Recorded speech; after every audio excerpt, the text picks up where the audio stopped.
Halo semua, kami dari keluarga besar mahasiswa S1 Ilmu Keperawatan Universitas Negeri Gorontalo tahun 2025 angkatan Lenginjam. Banyak yang nanya, kuliah di keperawatan Belanja itu gimana sih? Cuma belajar injeksi dan bawa bangki obat doang. Wah, jangan salah ya, itu cuma kulit luarnya aja. Hari ini kami kelompok 3 kelas C akan menjelaskan tentang keunggulan kuliah di prodi kita. Dari akademik, fasilitas, serta pengalaman lapangan yang bikin deg-degan. Sekaligus bikin bangga loh. Mari kita bahas dengan tuntas yuk.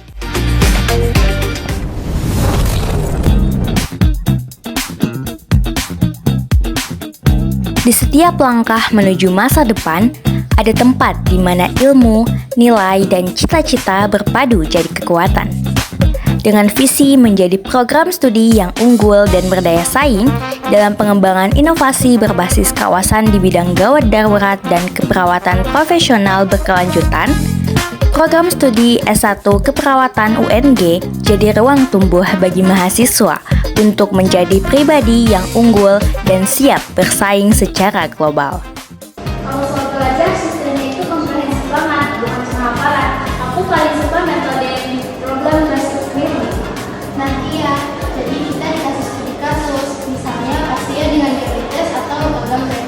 Nah dari situ kita bisa belajar sendiri, melakukan diskusi, cari jurnal atau presentasi.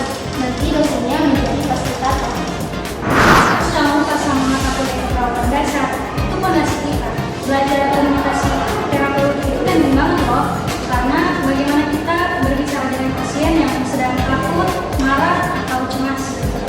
Benar, jadi kita tadi menjadi perawat yang kuliah bagi maju.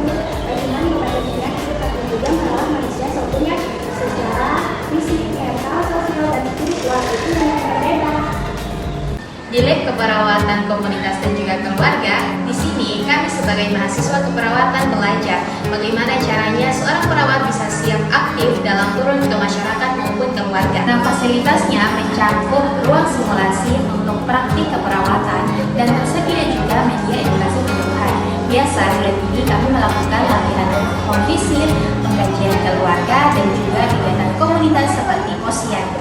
Nah, ini dunia favoritku. Di lab ini, kita belajar hal yang paling dasar, seperti memandikan bayi dengan teknik dan suhu air yang tepat. Praktek di lab ini aman untuk kita dan pasien. Kita boleh salah, dievaluasi, dan mengulang sampai benar-benar kompeten. Baru setelah itu, kita bisa dianggap siap untuk bertemu pasien sungguhan di rumah sakit. Pengalaman yang paling berkesan buat aku tuh pas kita kerja di dalam desa. Aku mengajari bagaimana didik balita yang baik dan juga melihat antusias mereka. Rasanya ilmu kita itu benar-benar bermanfaat untuk mereka. Jadi buat kalian-kalian para pejuang kesehatan yang punya hati untuk merawat, Punya mental yang kuat, Dan siap belajar untuk tanpa henti. S1 Ilmu Keperawatan Universitas Negeri Gorontalo adalah pilihan yang tepat. Di sini kamu gak hanya dapat gelar, tapi juga keluarga, Pengalaman hidup, kompetensi yang diakui, dan peluang untuk menjadi pahlawan bagi sesama.